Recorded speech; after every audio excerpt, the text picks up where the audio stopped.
movie was about.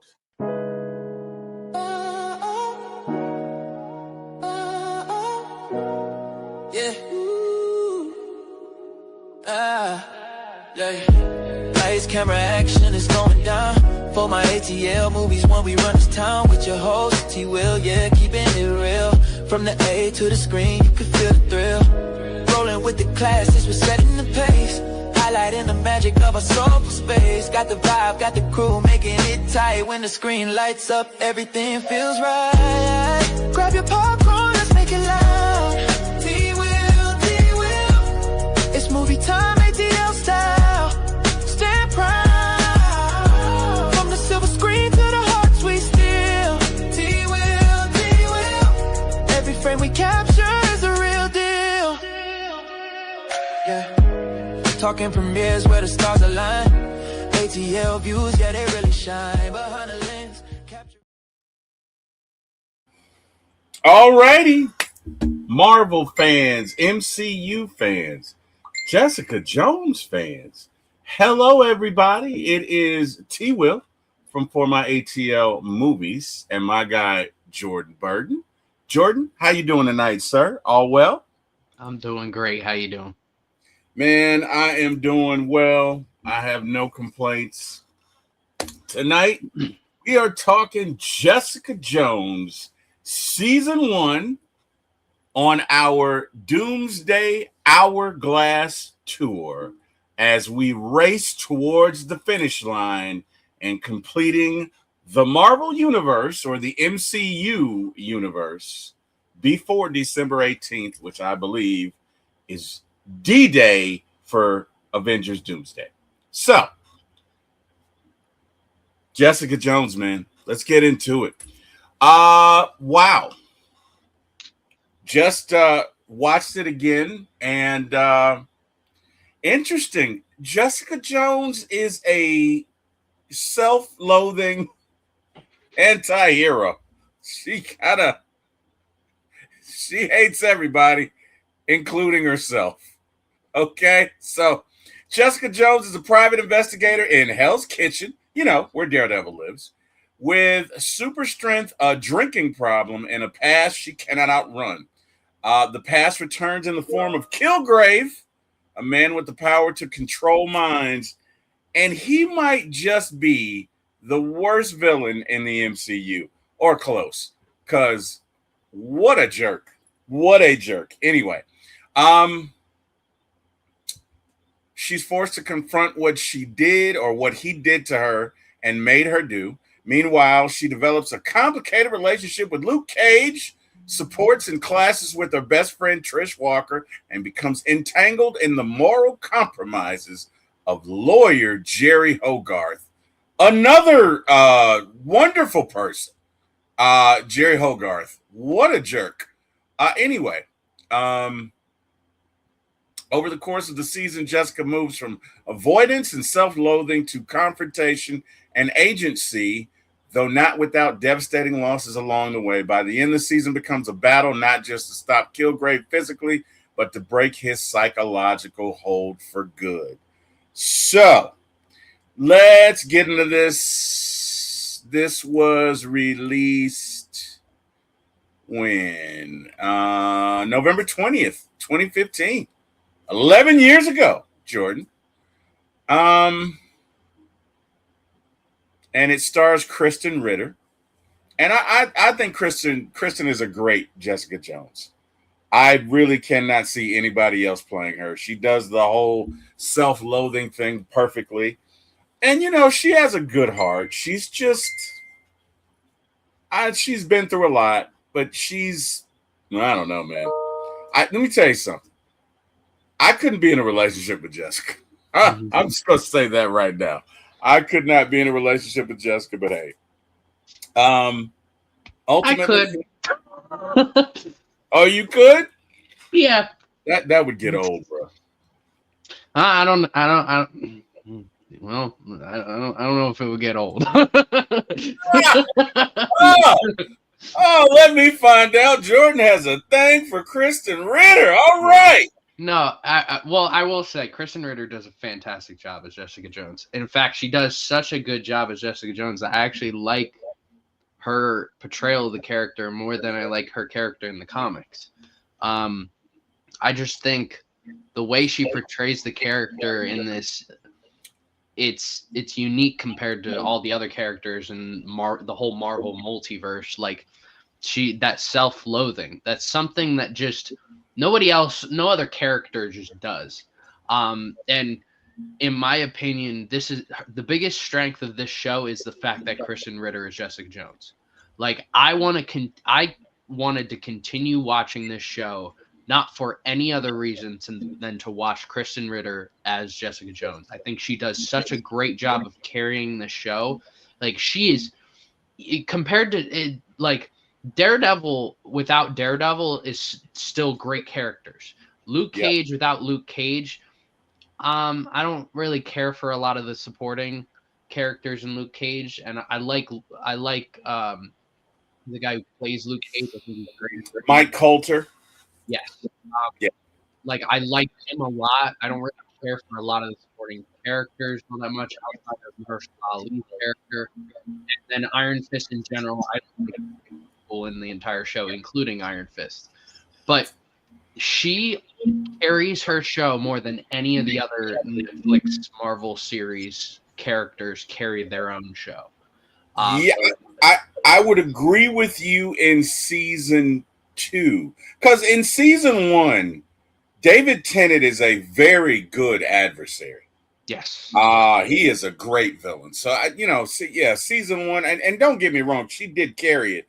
But season 2 and 3 is more when it was just there was really no other reason to watch it but Kristen Ritter. I will agree with you, which we'll get to. But she does such a fantastic job. I love the noir style of this show. Yes. So perfectly. One thing to note is I didn't realize this until I was doing a little research before this. The showrunners and the creator of this show were the head writers for Dexter. And I thought to myself, I can see that. The style of this show kind of reminds me of the original Dexter series and especially the early seasons. There's just this distinct eerie style that I love about Dexter. That is the reason why I want to keep watching Jessica Jones in this show.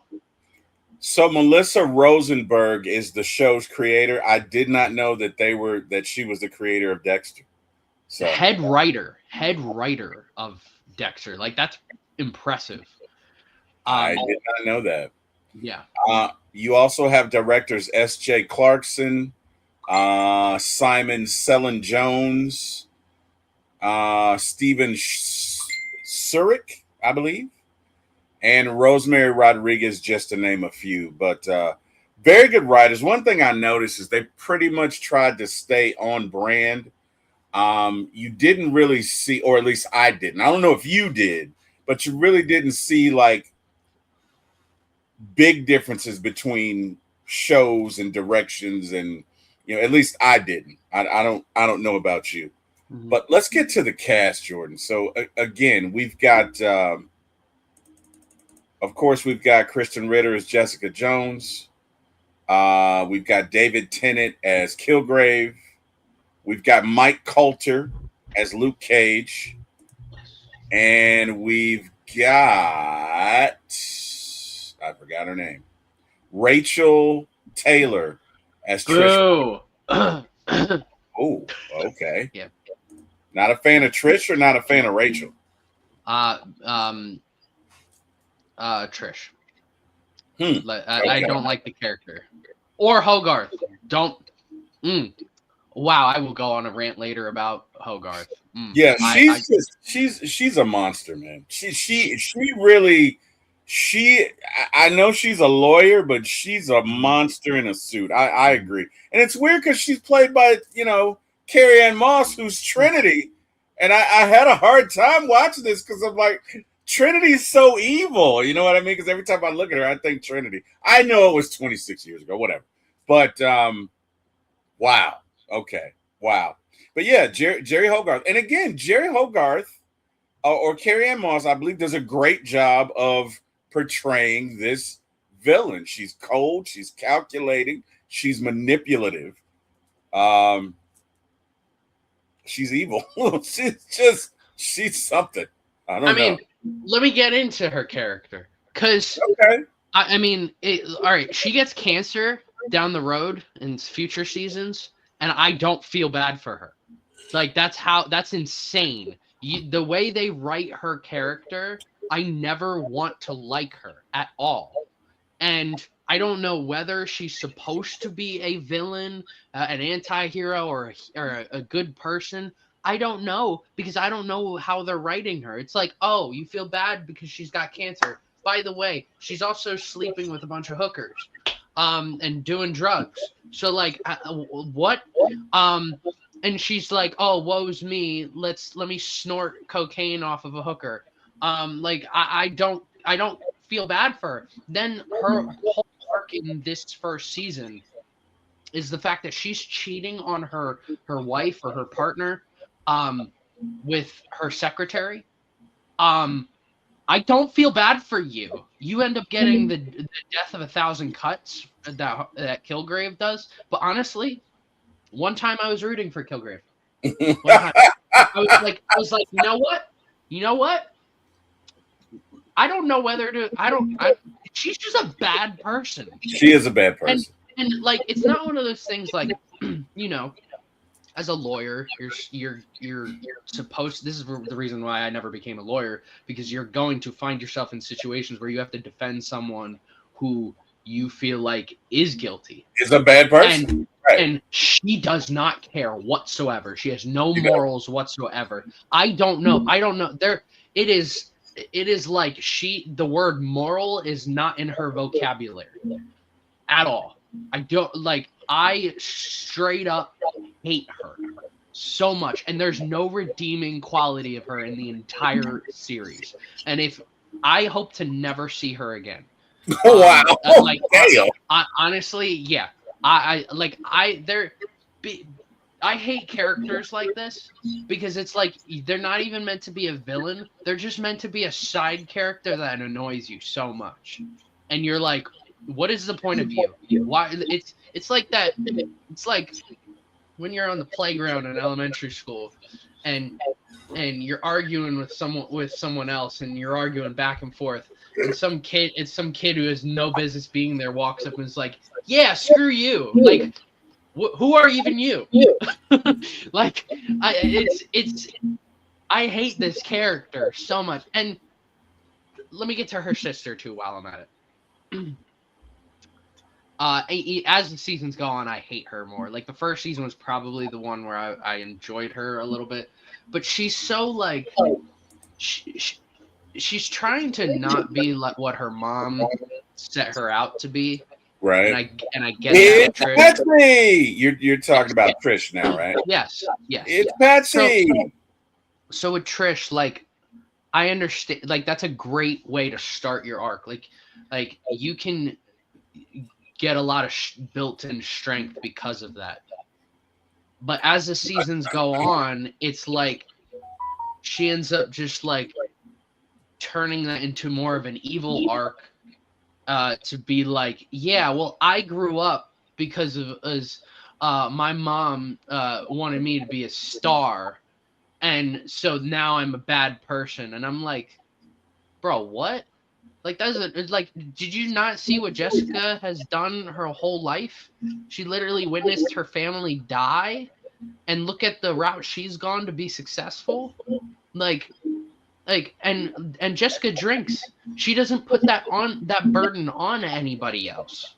Trish is like, woe's me. I have my own talk show, and I used to be a child celebrity. Oh my gosh, my mom hated me, and she put me in to be this star. And I'm like, but isn't I want to flip you off? Like, what?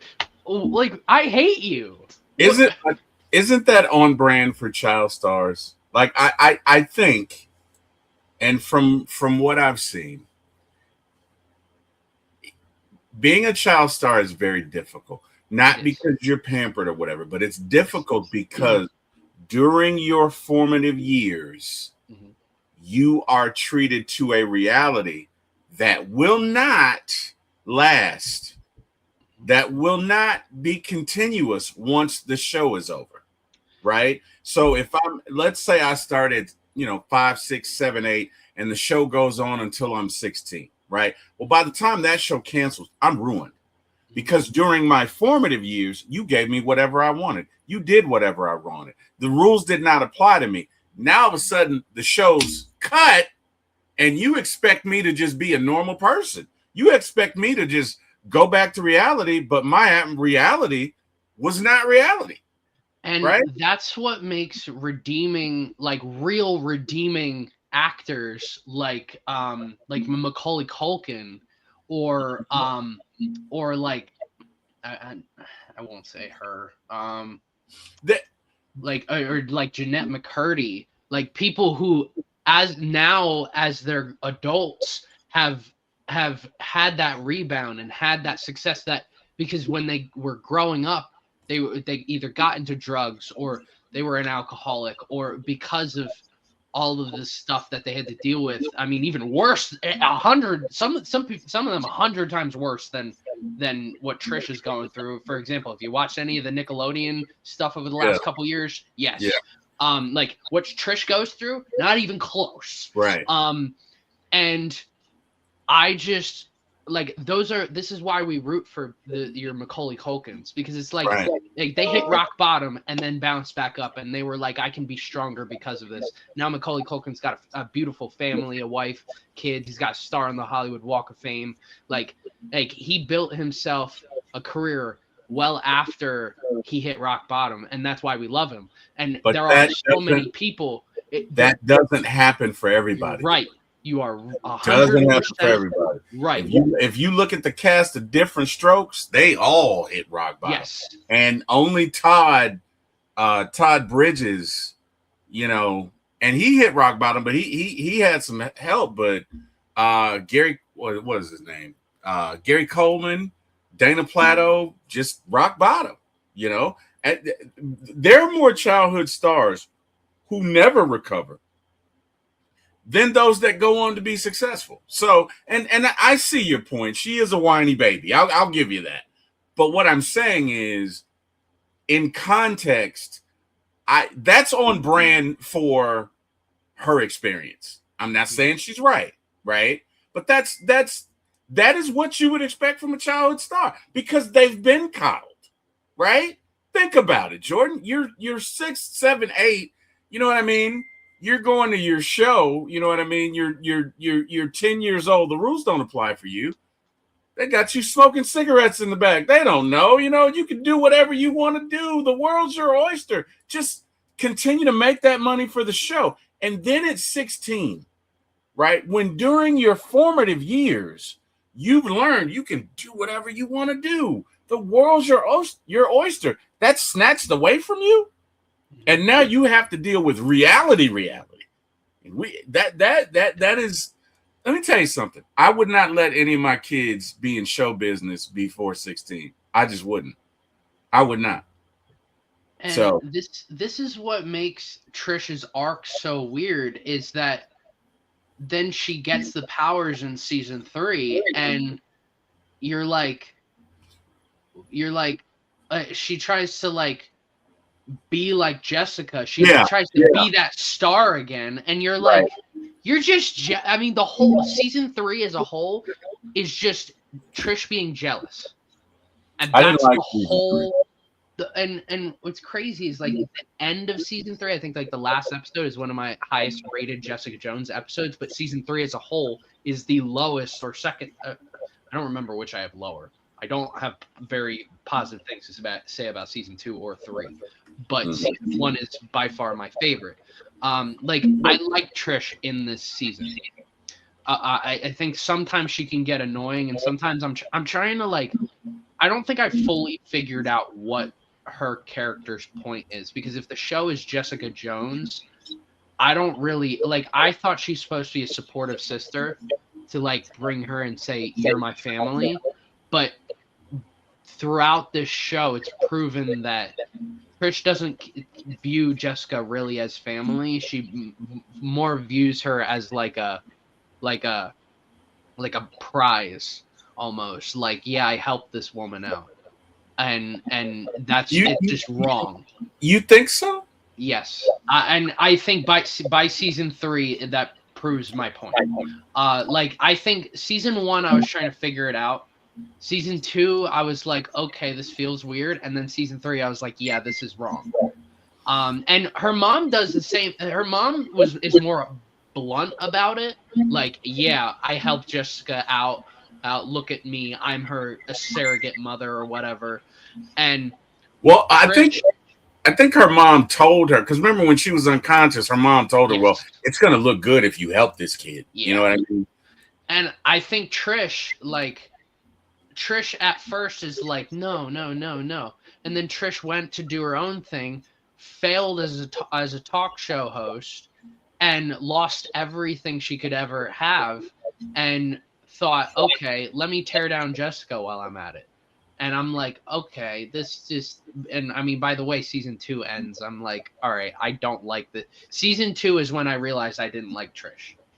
And it's crazy because I think my favorite side character in this is Luke Cage, and I'm so glad he got his own series because I think this is why Luke is such a nice human being. He's so nice to everybody. And that's why he's so perfect with Jessica, is because Jessica It's not nice. is not nice. She's scarred. She doesn't care about anyone. So Luke can be that person to be like, it's all right. You can punch me in the face. I don't care. I'm still going to love you. Like, that's the way Luke is. That's why I'm like, oh, Luke, you're awesome. Yeah. You can relate to Luke.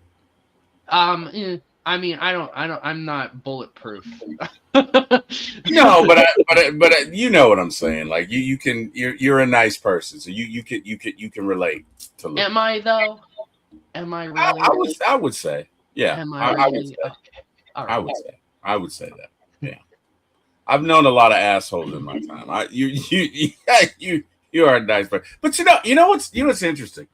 Mm-hmm. Kilgrave is such an asshole. Mm-hmm. You're distracted from how bad the other character, and when I say bad, I don't mean bad performances. I just mean bad people. Yes. Kilgrave is the worst.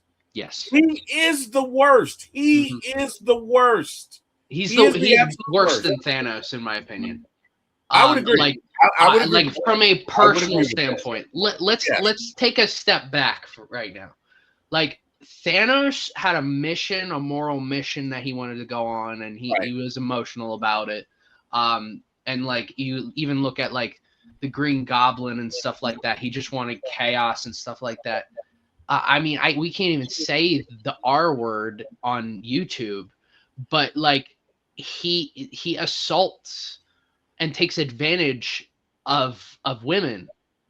Like there's the Goblin would never do that. Thanos would never do that. Explain how he does. Kilgrave's powers, which honestly they're probably the scariest powers, because I couldn't even imagine like him with like Captain America, Iron Man. Like, he's an Avengers level threat. Yes.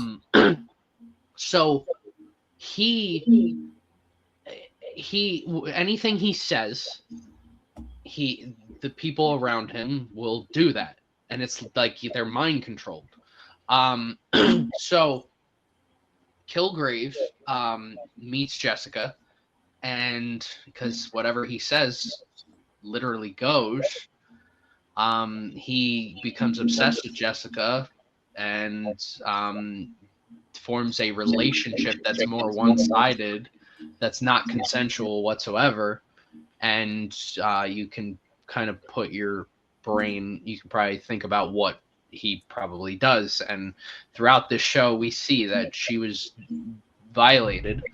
And I mean, they make so many comments about that, and it's just it's so it's so disturbing that he's by far the most sick and twisted villain in any Marvel movie or show that I've ever seen.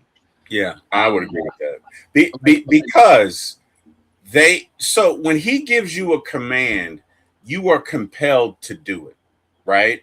So there's a woman that talks about, yeah, he gave me a command, and then I wanted to do it. He said I want him, and then I wanted him, but she really didn't want him. It's like Jessica talks about how, to your point, they would have their whatever, and she wouldn't want to, but she was compelled to do it. Mm-hmm. As a matter of fact, in being around him, a lot of times when there's an example when Trish, I think Kilgrave tells her to put the bullet in her head, and Jessica takes the bullet and puts it in her mouth, and she says, okay, now it's in your head, you can stop. Because she knows that once he gives a command, the person can't stop until it's done. So she comes up with ways to satisfy his command without doing what he said. Because Kilgrave does not care about anybody. He is a malignant narcissist to the 100th degree. So there are examples where he told a guy to jump off a building. He told somebody to stab himself. He killed his own parents, right? And the thing about Kilgrave that we don't find out until later episodes is Kilgrave was born with a rare disease where was it his immune system that was going to fail? I think so. Or something was going to fail and he was going to die. And we see his parents taking him through experiments. And when you first see it, you think, oh, they're awful people. But Kilgrave doesn't tell you that he had this disease where he's going to die. And so as a result of them trying to save his life, he developed these powers.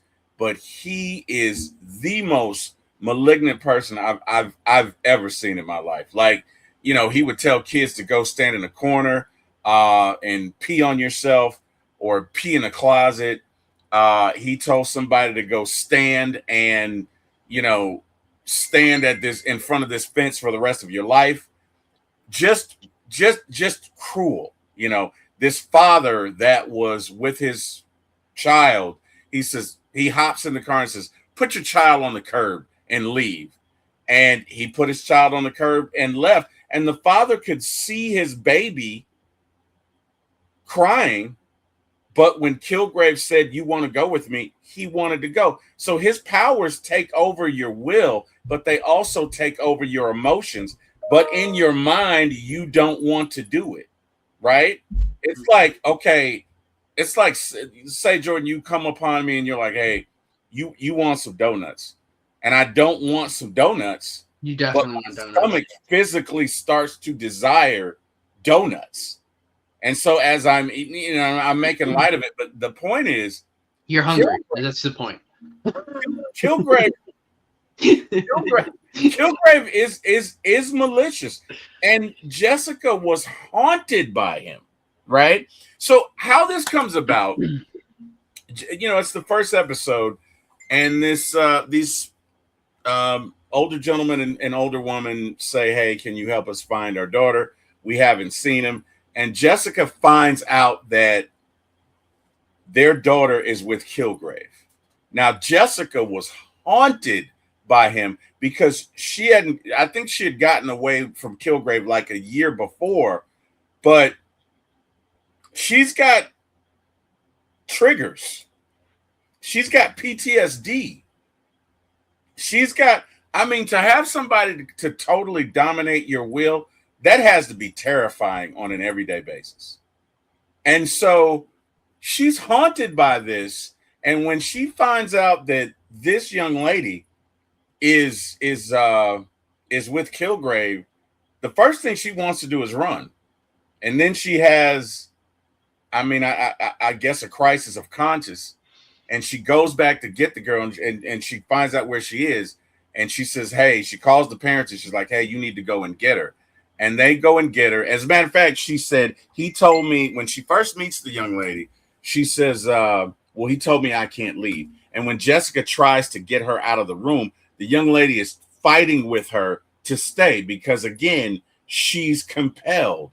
That's the power that Kilgrave has over her. And then they get her out, right? And she ends up going with her parents.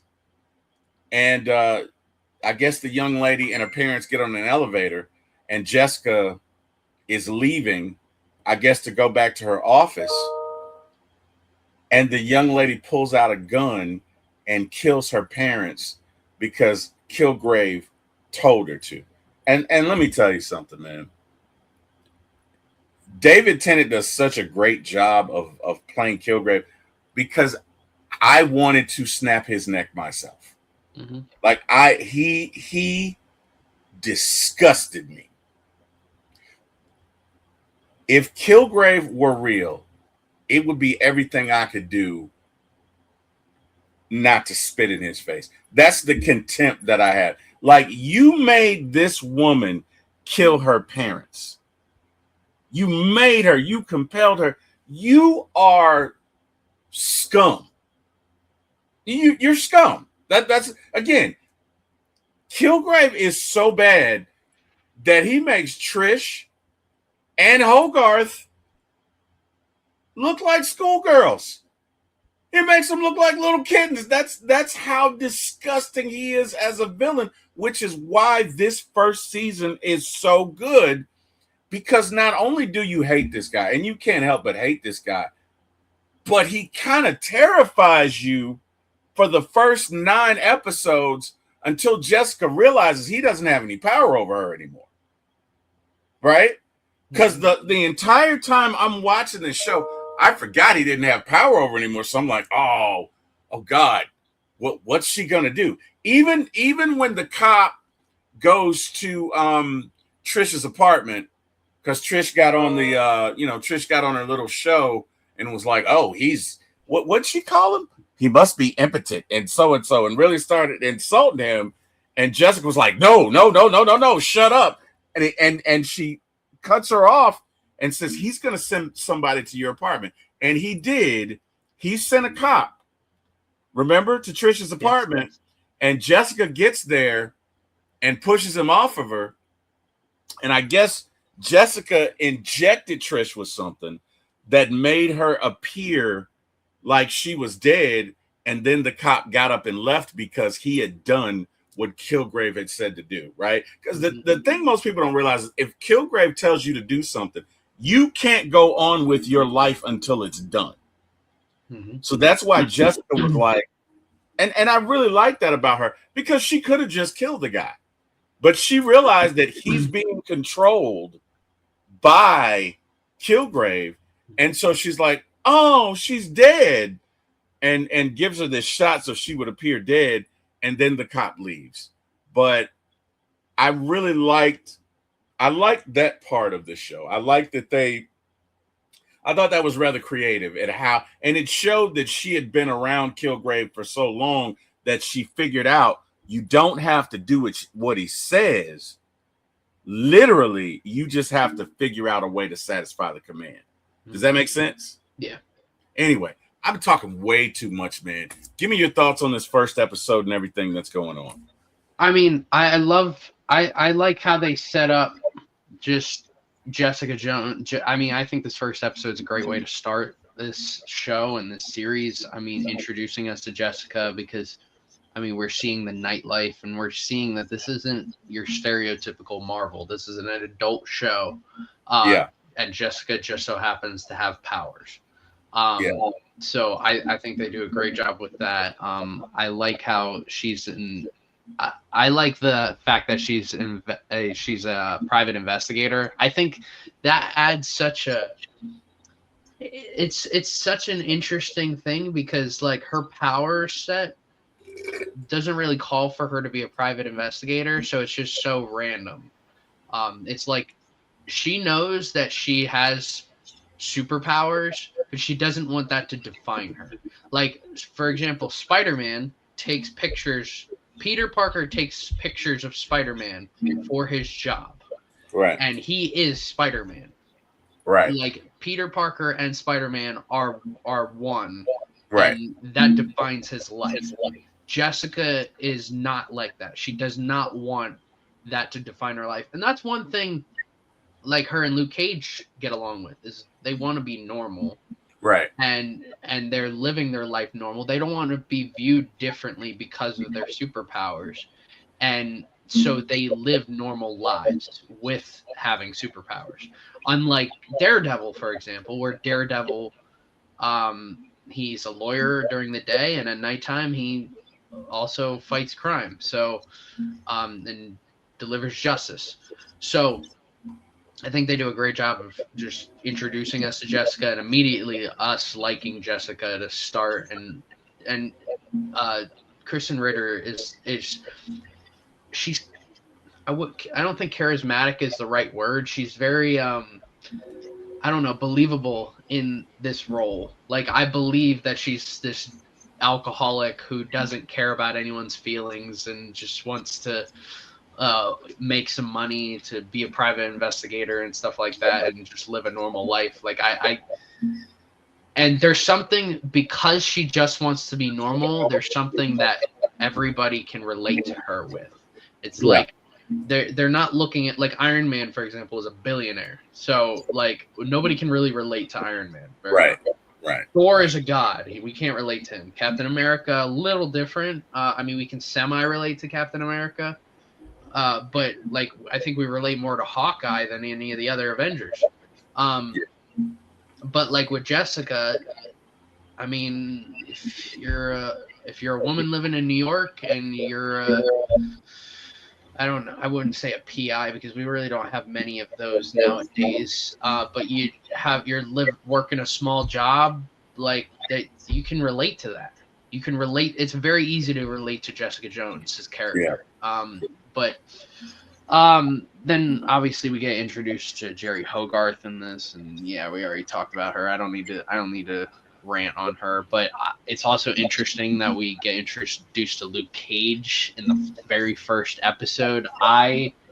Big fan of Luke Cage. I loved Luke Cage's comics when I was younger. I had a Luke Cage action figure when I was younger. And I think what the heck is his name? Mike Coulter. I think Mike Coulter as Luke Cage is incredible. I never want anyone else to play him because Luke Cage, he's so nice and he wants to be nice. And if he's angry, you're screwed.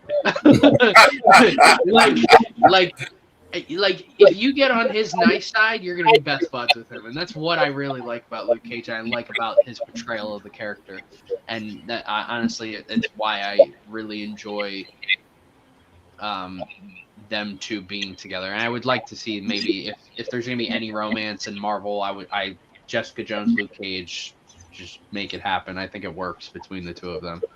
But this is great start to this show.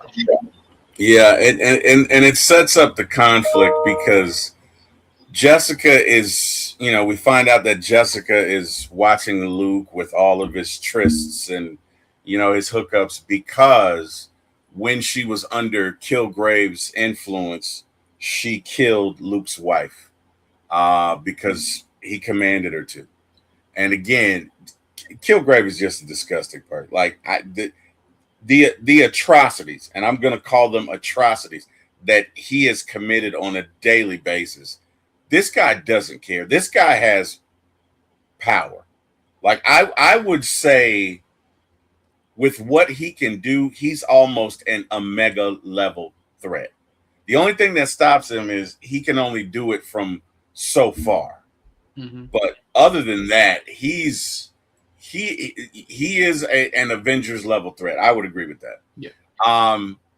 And so, Jessica's carrying around this guilt that she killed Luke's wife. Mm-hmm. And so she kind of is trying to look out for Luke.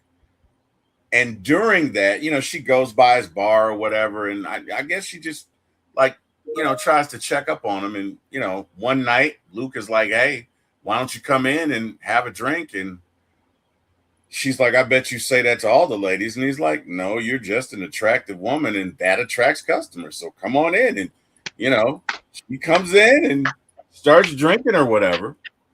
Luke, And you were smooth. Love it. yeah, that was. That's why I was so excited to watch Luke Cage season 1. Luke Cage as a whole series never lived up to my hype that I wanted.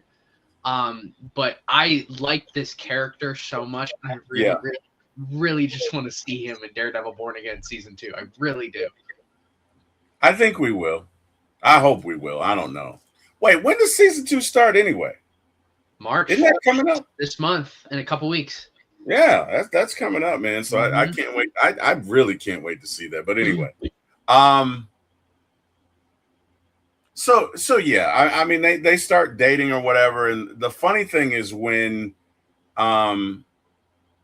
Jessica tells, and I forget what brought it up, but Jessica tells Luke that the woman that he's sleeping with is married, and that she was hired by her husband or whatever, which I don't think she was. She just saw, I guess through following the lady, she just knew she was married. But anyway, Luke tells the lady that, hey, I don't mess with married women, and you're married and we got to cut this. And she goes home and tells her husband, and her husband didn't know. So now he decides to go back to the bar with his rugby buddies, because he plays rugby, and beat up on Luke. And boy, were they in for a surprise. And so they come in and attack Luke, and Jessica sees this, not knowing that Luke has powers, and comes to defend him. And they find out that they each have powers, which is interesting because I think that heightened the attraction between the two of them even more. I love how Luke and Jessica fight with their super strength, because when you see a lot of like strong characters who have like super strength, they tend to be a stereotypical strength, punching and kicking and stuff like that. But with Luke and Jessica, they're street fighters. They're just gonna grab something abnormally large and then hit you with it. They'll grab like a phone booth and just hit you with it. They'll grab this big table and just smack you upside down.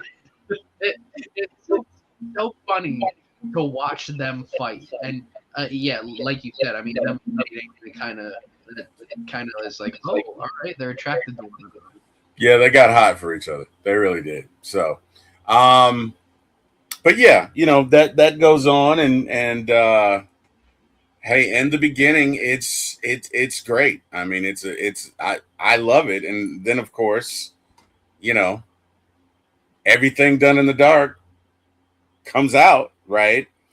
And so, as this season advances, Luke finds out that Jessica killed his wife, and of course, this upsets him, and he doesn't want anything to do with her. And I think Luke thought the bus driver killed his wife, or the guy that was driving the bus at the night that she ended up dying, and that's how Jessica ends up telling him, and it's just bad. You feel for Jessica in this moment, because you really can't blame her for what she did. She was under Kilgrave's spell, and of course, when she tells Luke this, I mean, I think he knows of Kilgrave at the point, but the fact that she lied to him, and Luke is such a genuine guy, I think that just, for me, that kind of did it for their relationship. You know what I mean? That kind of put the kibosh on it. But I don't know, man. Anyway, for me,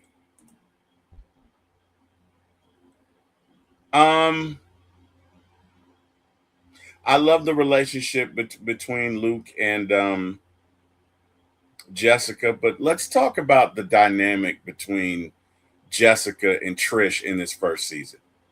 And in this first season is like Trish is really an advocate for Jessica. Yeah. Like, she is team Jessica all the way. She's got her back.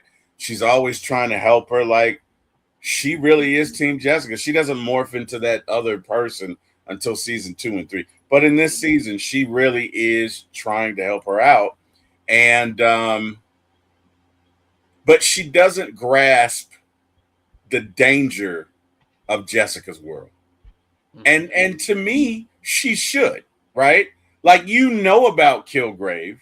You knew about him before. So when she goes on the radio show and starts running the mouth, that didn't make sense to me. Give me your thoughts on that. Yeah, I mean, again, Trish's character as a whole, if there's one thing that holds this first season back for me, it is a combination of the acting and writing. I didn't care for Trish, the actress who plays Trish. I just didn't care for her performance all that much, and just writing Trish in general, it felt like they were writing her to be a roadblock for Jessica, and like it was never a familial like roadblock to where it's like, oh, the villain has my sister, or I need to save her. It's not like that. It's like, okay, my sister said something stupid and now people are gonna get hurt, and that should not. It's stupid. I don't know why you would say some of the things that she did, but it's like Trish is like Foggy but dumber. Like Foggy, I support Foggy's stance. We talked about this in Daredevil season 1, that Foggy believes you can solve everything in the court of law. Right. While that's morally right, it's like, yes, you want that to be the truth. That's not the case. That's not reality. Like, you want to support Foggy because that's a morally right thing to do, but it's not the right thing to do, which is why Daredevil does what he does. But with Trish, it's like she wants the paparazzi and stuff to look at Kilgrave and see what he's doing. And it's like, what are you going to accomplish by doing that? Nothing. You are just putting a bigger target on Jessica and your back by doing it. Yes. Solve anything. But she doesn't know that. See, that's what I don't. That's where that doesn't make sense, because she's aware of what Kilgrave did to Jessica. So she should know the threat. Yeah. She should know not to play with this guy like that. It's almost like, because she learns Krav Maga, I'm sorry, and got her new workout thing going and her new play. It's like she wants to test Kilgrave. You know what I mean? That's kind of what it feels like, because she's all, oh, well, he must not be able to get it up, and da-da-da-da-da. And when she said that, I'm like, oh, my God. Like, if Kilgrave showed up at your house, you have no shot. You know what I mean? Which lets you know, even though Kilgrave was pissed off by what she said, he's kind of lazy. Or he fears Jessica because he knows that his powers don't work on her. I think that's why he doesn't just show up himself and be like, kill yourself, because there's a chance that Jessica would be there. You get what I'm saying? Yeah. So I don't know. But let's talk about some other episodes. Episode 5, The Sandwich Saved Me. Jessica finally comes face to face with Kilgrave again, and the confrontation is one of the most unsettling moments in the season. We also get more direct insight into Jessica's captivity and how she survived under his control. And I think this is where she followed the cop back to Kilgrave's residence, and Kilgrave tells the guy to jump off a building, and she stops him, but she looks at Kilgrave, and Kilgrave looks at her. And, again, not having seen this in a while, I'm looking at it. I'm afraid for her. I'm like, oh God, what's he gonna do? Right? That's like the whole beauty of it, is you don't know why he doesn't approach her, right? Because he could have just walked up to Jessica and been like, kill yourself, and she would have been compelled to do it. But he looks at her. He then realizes that the cop got up and is trying to jump off the building, and he motions to Jessica, hey, watch this guy. And Jessica goes to stop the cop from jumping off the building, and then he leaves, right? And you're wondering, why did he do that? Why did he do that? And I like the way they did that because you don't know. It's kind of like this game of cat and mouse. You don't know why Kilgrave isn't engaging her, but it makes sense. It does make sense. For me, this is a major turning point because Kilgrave stops being an abstract threat and becomes fully embodied terror. David Tennant is phenomenal here. He does not play Kilgrave like a mustache twirling villain. He plays him like a spoiled, wounded, terrifying narcissist who thinks his desires are reality. And this is true. A complete narcissist. Next episode, Jessica attempts to contain Kilgrave and fails in increasingly dangerous ways. Trish becomes more proactive. Luke's closeness with Jessica continues just as the truth about Reva edges nearer to detonating everything. And I think in this episode, I think this is the one where they try and kidnap Kilgrave and they shoot him with this what do you call it? What do you call those? What darts, I guess. Yeah. And she knocks him out. But the one thing we know about Kilgrave is Kilgrave has contingency plans. So this team shows up. And again, even in this, I feel like this is lazy writing a bit because Jessica should have been able to take on all those guys by herself. So the fact that they hit her with something or got the upper hand on her, I didn't like because it felt like, well, they've got to conquer her because they got to get Kilgrave back. But to me, you needed something bigger. Like I didn't like the fact that she was overtaken by these guys when she should be able to take on 20 men with all of her strength. You get what I'm saying? Give me your thoughts on that scene and how that goes down. Well, I don't know that they showcase how powerful Jessica is in this series, and I'd like if that's one thing I want Daredevil Born Again season 2 to explore, it's that. Now I've heard rumors we might get Luke Cage and Iron Fist back for season 2 of Daredevil Born Again. If that's the case, is this going to be Defender season 2, or are they setting up a Defender season 2? I don't know. But what I want them to do is explain to us just how powerful Jessica Jones is, because in Luke Cage, they explain to us how powerful Luke is and like what his strengths and weaknesses are. Right. Iron Fist, same thing. Daredevil, same thing. Right. I don't fully, even after 3 seasons, I don't fully know how strong, like what Jessica's powers are or how strong she truly is. Right. I don't know if, like, okay, like Luke takes, like, what does he take, a saw and tries to cut himself over the stomach and it just does nothing. He breaks the saw. Like, I'm like, okay, you're indestructible basically. Jessica, I don't know if she's capable of really.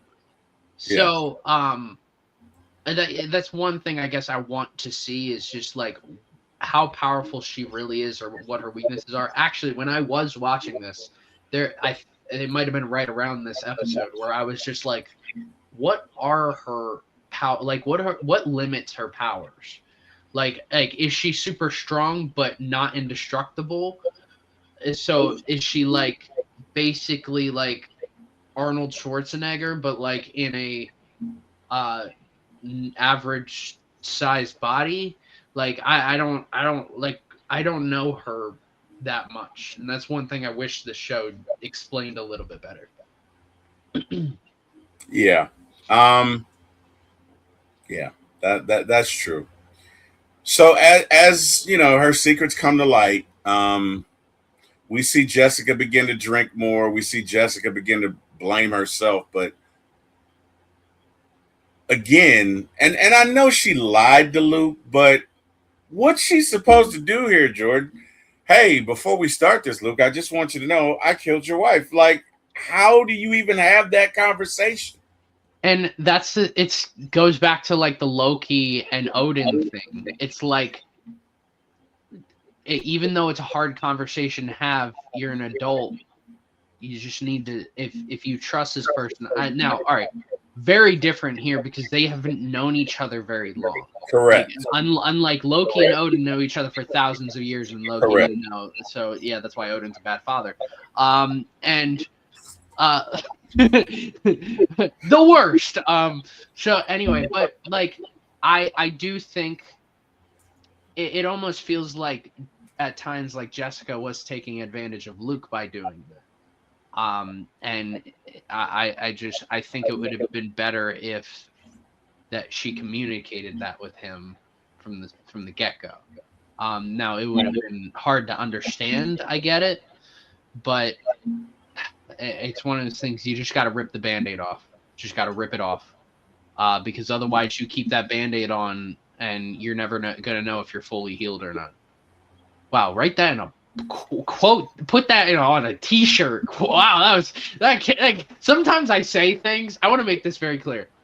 I sometimes I say things in my life and I'm like, I think like, dang, that's something like Morgan Freeman would say. So yeah, I don't know. I just come up with quotes. You can call me Jalen Hurts. I don't know. All right, Jalen, I hear you. I hear you talking. Oh my goodness. All right, so episode 9, Jessica captures Kilgrave, creating what seems like the season's biggest opportunity to end the nightmare, but holding him is not the same as defeating him, as his psychological games remain dangerous even in confinement. I would say this is one of the best episodes of the season because it flips the script. Jessica has him trapped, but the episode proves the proximity does not equal control. Tenet shines here because Kilgrave is at his most manipulative and monstrous all at once. The episode also asks whether justice, revenge, exposure, or execution is the right answer. And so this is the one where she takes him into this cage that there's no sound that can get out, so his powers aren't going to work. Is it hermetically sealed? It's in a hermetically sealed cage, right? It is. And so Jessica's trying to get him to admit it, and because again, the lady that killed her parents is on trial, and Jessica's trying to help her here, right? Mm-hmm. But she's running up against the clock, and so she's trying to get him to admit it, and of course he doesn't. And so Jessica goes and retrieves his parents and brings them to I guess the hideout where they have this hermetically sealed room. And, you know, the plan would have worked if not for one Jerry Hogarth, who, as she's in the room with I hate her. Kilgrave by themselves, and she basically hatches a plan that she's going to take Kilgrave with her to have him to make her ex-wife sign the divorce papers, because she's going to have to give up, like, I guess 95% or 85% of her stuff. And so she figures, okay, I can kill two birds with one stone. I'll just have Kilgrave to make her do this.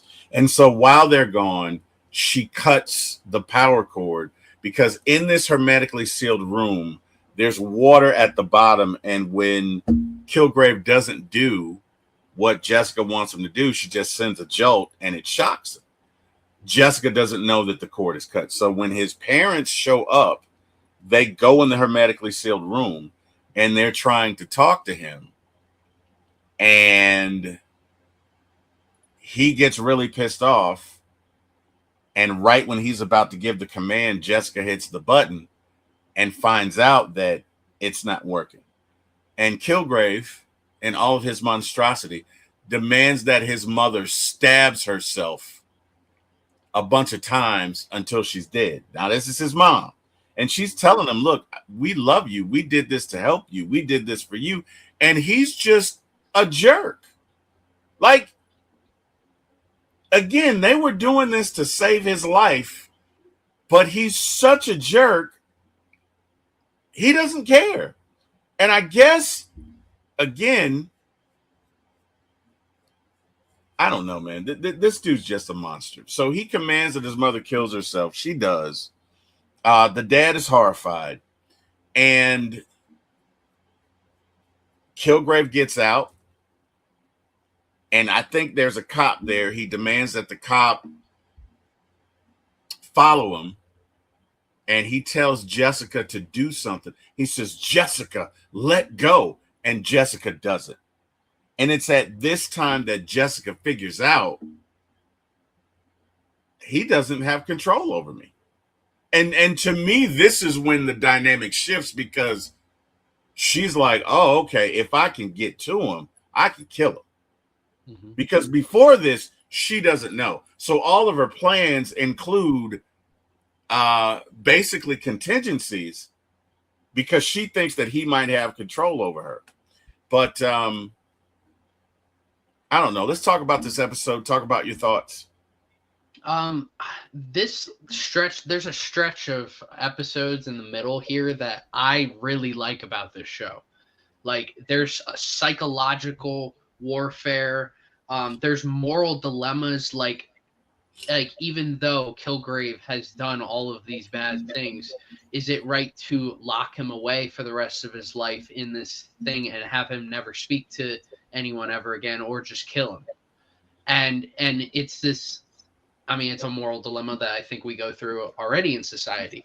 And that's what makes a lot of Marvel projects the best. Some of the best Marvel projects have moral dilemmas where it splits people in two, to where, is this a good thing or is this a bad thing?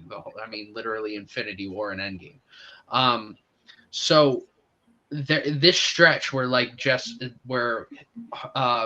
Kilgrave takes Jessica to her home, then and he gets locked away in this like cell or whatever you want to call it.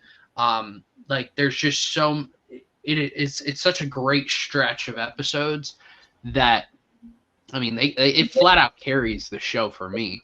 I mean, Hogarth, oh my God, I hate Hogarth so much, because if she wasn't so egotistical and just who she is, like, I bet you Hogarth probably doesn't even know about the Battle of New York. She probably thinks that never happened. She probably thinks aliens don't exist. She seems like that type of person. Like, an alien invasion just happened, and she's probably like, I probably helped a lot of people sue people during this.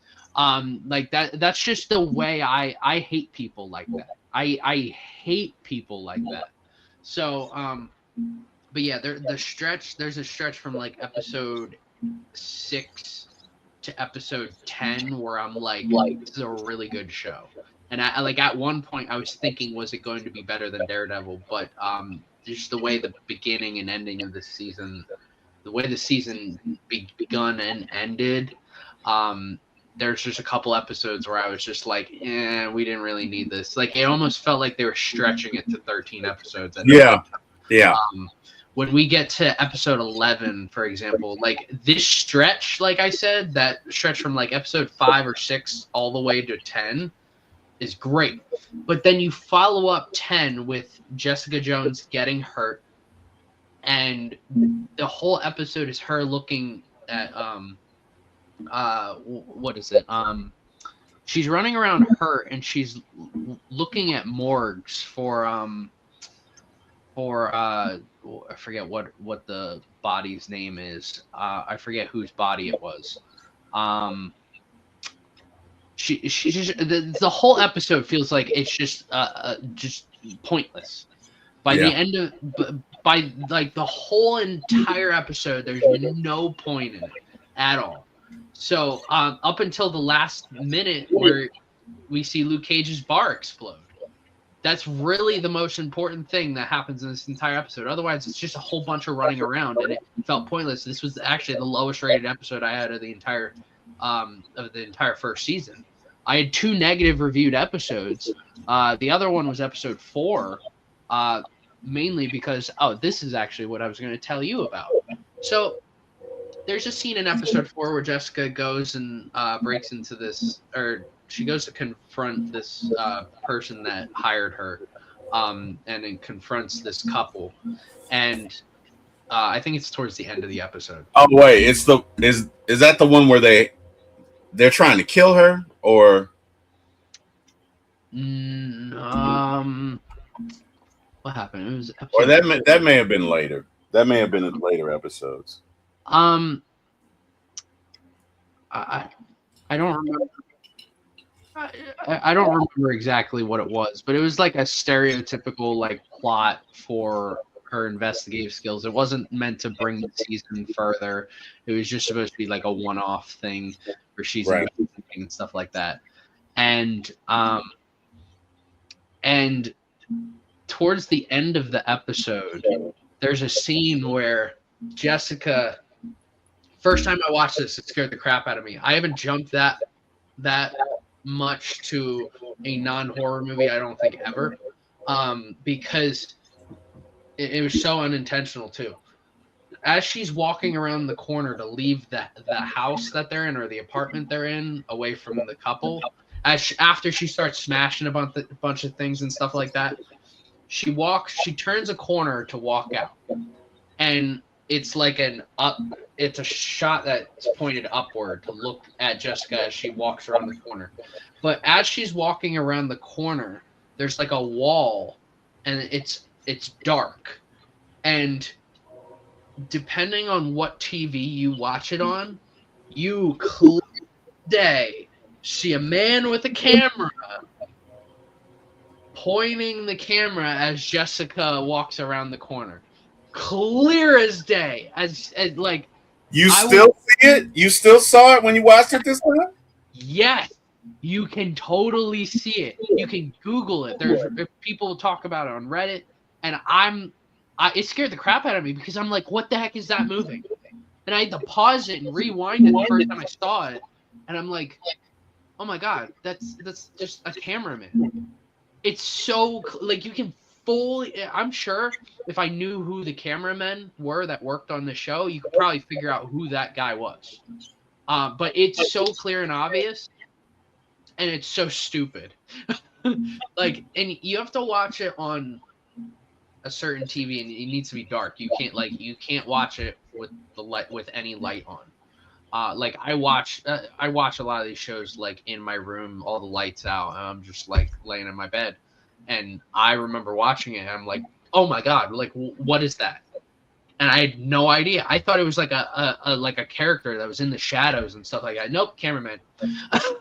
So anyway, that took me out of the whole episode as a whole. I didn't care for the episode to begin with, but that does get factored into my review for the episode or a show or a movie because it takes me out of whatever I'm watching. Yeah. And it's also bad editing too. And it's bad set design, it's bad everything overall. So you can easily that ended up being the second lowest episode for me on the entire season. Besides, again, episode 11, where we were just running around looking at more. Jessica was like, "Oh, I'm hurt." The whole entire episode, I'm just like, "Dude, how did we have such an adrenaline rush the prior 5 episodes, and then this episode happens, and then that all goes away, and I'm just like, what are we doing?" But then it gets a little bit better as we close out the first season. It does. In episode 12, it's revealed that Kilgrave had met Luke Cage and gave him a command to kill Jessica, and Jessica and Luke go to meet Kilgrave, and that's when he reveals it. And now Jessica has to fight Luke Cage. It's a pretty good fight. And she ends up stopping him by shooting him point blank with the 12-gauge shotgun, which does some internal damage. And enter Night Nurse as Jessica takes him to the hospital. And Rosario Dawson makes a cameo here. And I think she's there for episode 12 and 13. But either way, she's nursing Luke back to health as, nobody can penetrate his skin. So she figures out a way to insert this needle through his eye into whatever whatever component of his brain or whatever she needed to do. I can't remember, but I think his brain was swelling, right? His brain was yes. swelling. Yeah. So what she needed to do, I think she needed to get to the spinal cord or something like that. Yeah. And because of the fact that he's impenetrable, that's really the softest spot to go through is the eye. So I mean, Right. from a scientific perspective, that made a whole ton of sense. Like that was the logical thing to do. Was it gruesome? Yeah. It was also fantastically accurate too. Mm. Mm. Well, either way, she does it, and he calms down. I'm sorry, the swelling calms down, and Luke eventually comes back, and he's okay, and he and Night Nurse start talking, and they're talking about his relationship with Jessica and all of that, and here we go again with Night Nurse, hey, this is the beginning of Luke's second relationship with Night Nurse, and it's an interesting repartee, right? Go get him, Luke. Go get him, Luke. So anyway, final episode. Kilgrave. I'm sorry, the supporter group, led by the idiot whose brother died. And this lady's just an idiot. She just blamed Jessica for everything. And I hated her. I didn't like her either. Like the neighbor that lost her brother who was a twin. And I understand that she lost her brother, but I really did not like her. Like Jessica is kind of surrounded by assholes, if I'm being honest. Mm-hmm. And she was one of them. And so there was a supporter group that formed. And, of course, the neighbor whose brother died turned the entire support group against Jessica, which I felt like, again, that was kind of stupid. You know what I mean? That was just kind of stupid. But anyway, they go to Jessica to attack her, and I think she had Kilgrave captured. And during the fight, or the commission of the fight, Kilgrave ends up getting away and takes them with him as his prisoners. And, the final scene, Jessica goes to see him, and he's got the lady that I guess they got proof on no. Kilgrave went to I think he went to the district attorney and told him to let her go. And so she did let the young lady go. And the young lady ends up at the table. I guess he went back and got her or whatever, but she's at the table with Kilgrave. They're sitting down, and all the folks from the group are on hang nooses on this rail in the bar. And Kilgrave says something or another, and he says, if you do this or you do the wrong thing, I'm gonna give them a command to walk, and they'll all hang themselves. And the young lady looks at Jessica, and she's like, "Do what you got to do to stop him." And she stabs herself in the neck with the bottle and proceeds to bleed profusely. Kilgrave gets up to leave, but he gave the idiots a command to walk off the ledge, and they do. And so Jessica has to jump up, rip the rail from the ceiling to save them from hanging themselves, and she does. But by the time she gets to the young lady who was released from jail, it's too late, and she bleeds out. And this is just, with her dying declaration, she says, just go ahead and kill Kilgrave. And Jessica agrees to do so. So, Kilgrave takes more folks with him. He's been taking some, I guess, medication, or he's been trying to enhance his powers, and he's done so. And so the final scene, he's got this army of folks around him, and he says, he gives them the command to kill each other. And Jessica walks through the crowd, and then he gives them a command to stop. And Jessica convinces him that his new powers work on her. And he walks up to her because he's convinced that his powers work, and she snaps his neck. And that is one of the most satisfying deaths I've ever seen in any show, because he had that. Yes. Well, I think he deserved worse. I think he deserved worse. I think that I don't know how worse you could get. Maybe setting him on fire. I don't know. You could have like you could you could you could have gotten Jigsaw out here and been like, let's play a game. Like honestly, yeah. When I did watch this the first time, I was just like, I was like, that is a nice, quick, painful death, but honestly, I wanted this guy to get. I wanted this guy to get want him to suffer. Tortured. Like Yeah. I wanted this guy tortured. I don't think I've ever wanted a Marvel villain tortured like I wanted this guy tortured. Yeah. Okay, like I wanted full out like Jigsaw level trap on this dude. Well, unfortunately, that's the death he got. I agree. He did deserve worse, but he does die, and with the few machinations, that's pretty much it. That's the end of the season. I enjoyed season 1 of Jessica Jones. Did I enjoy it as much as Daredevil season 1? No. I think Daredevil is hands down the best of that entire series.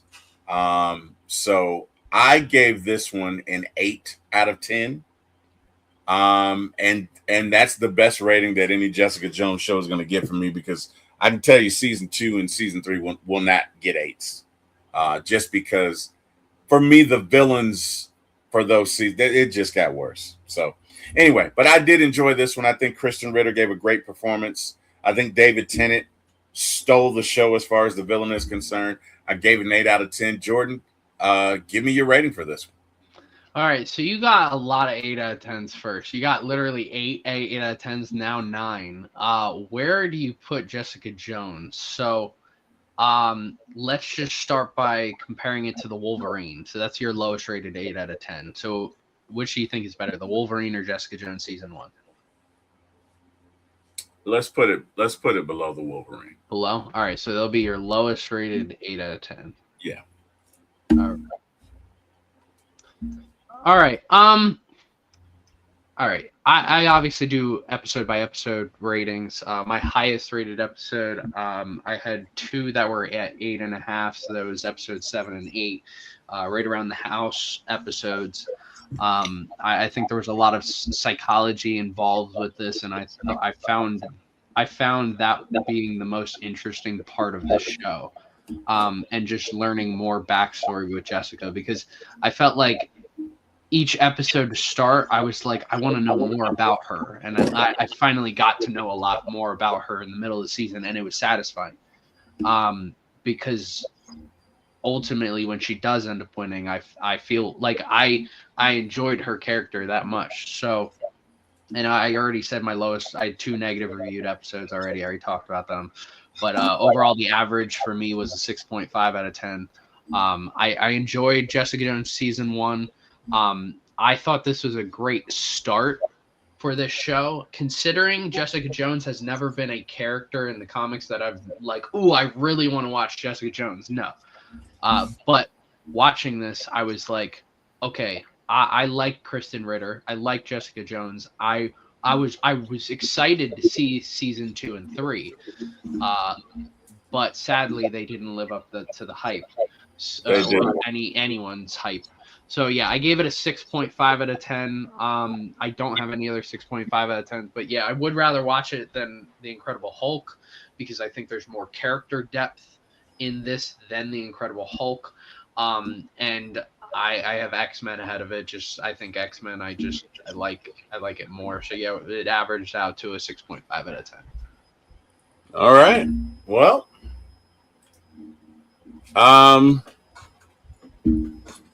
yeah, if that got a 6.5 out of 10, I shudder to think what season 2 and season 3 are going to get from you.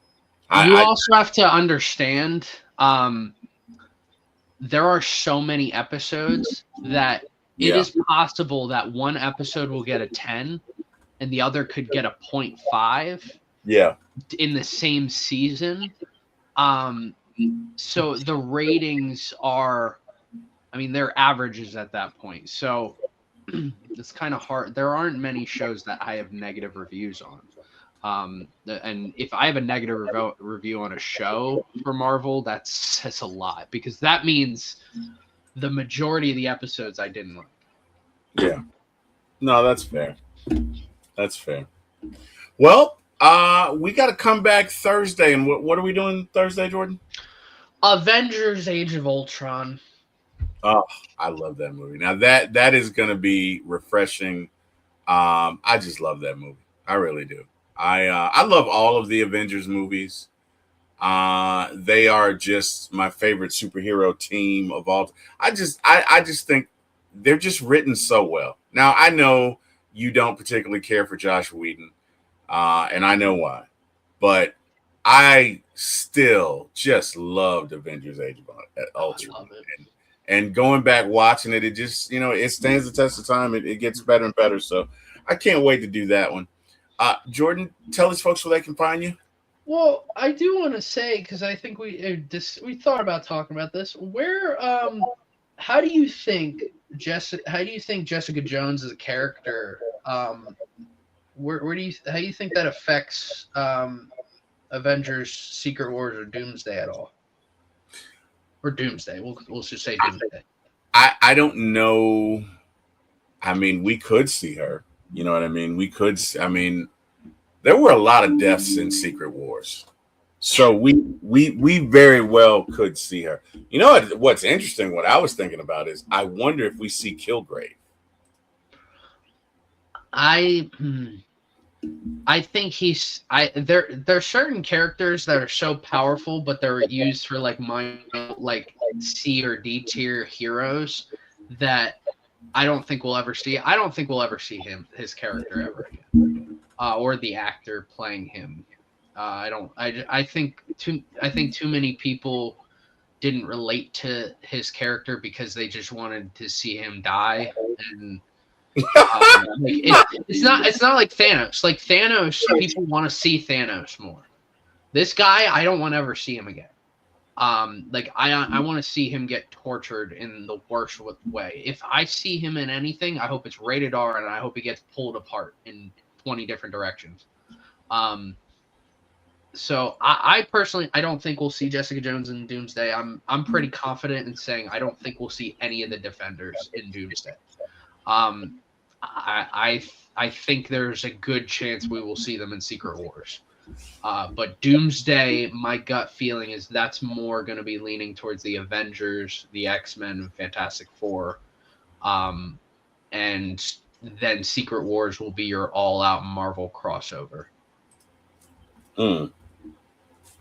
Okay. Well, that's interesting. I don't know. You very well could. I would hate for them to die, I guess. But, again, you could make the argument that maybe they'll be from other universes. Yeah. You know what I mean? So, because this will be a multiversal adventure. So yeah. I would agree with that. Now, we are probably going to see these characters in Daredevil Born Again. I mean, Christian Ritter's already in the trailers for Daredevil Born Again season 2. It's the first time we're seeing her since Jessica Jones season 3. And I'm so glad. I love the interactions between Matt Murdock and Jessica Jones in The Defenders, and I'm so excited to see them interact in this. I think it's going to be so fun. I want to see the Punisher interact with her so bad. I think they would hit her. Did they meet? Did they meet? No, the Punisher has only met Daredevil out of all the Defenders. Okay. Yeah, that because those are I almost think there might be a fight. Like that's going to be interesting. Yeah. That those are two distinct personalities, and I don't know that they're going to play well with each other. So I'm kind of excited to see where this goes personally. All right. Well, hey man, let's meet again Thursday night and talk about these Avengers, man. Tell these folks they can find you, Jordan. You can find me at Ultega, CULTEGACY. We're in NFL free agency. You're going to see all the signings across the whole league posted, and you're going to see, well, by the time you see this, you won't be able to see, it'll already be posted, but I guess I'll break the news to you now that Bam Adebayo currently has 70 points with 7 minutes left in the game. So I will be posting Bam Adebayo, whatever he ends up finishing with. 70 points. He is currently 70. You heard that right. 70 points, and there's 7 minutes and 16 seconds left. So yeah. Wow. But yeah, you'll see all things sports related posted. Like I said, free agency tomorrow's gonna be a busy day for me on Wednesday. But yeah, you can see anything sports related when it comes to movies, TV shows, all that. You can obviously find me here on whatever video we end up doing. And you can also find me on Instagram, see what I'm watching lately.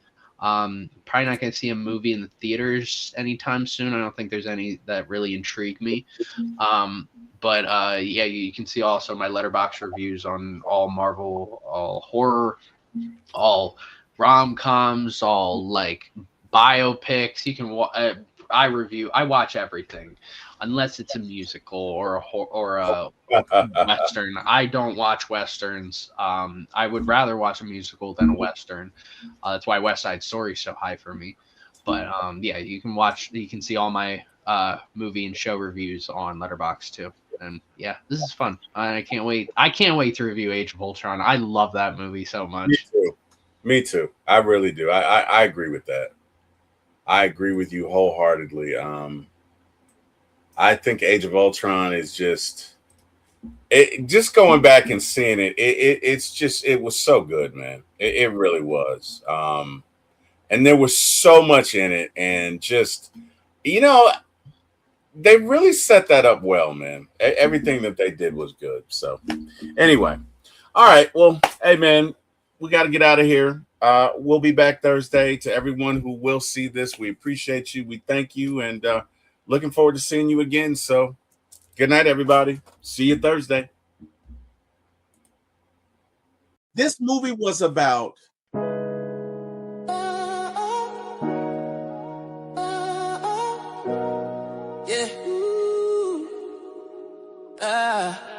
Lights, camera, action is going down. For my ATL movies when we run this town with your host T-Will, yeah, keeping it real. From the A to the screen, you can feel the thrill. Rolling with the classics, we're setting the pace. Highlighting the magic of our soulful space. Got the vibe, got the crew, making it tight. When the screen lights up, everything feels right. Grab your popcorn, let's make it loud. T-Will, T-Will. It's movie time, ATL style. Stand proud. From the silver screen to the hearts we steal. T-Will, T-Will. Every frame we capture is a real deal. Yeah. Talking premieres where the stars align. ATL views, yeah, they really shine. Behind the lens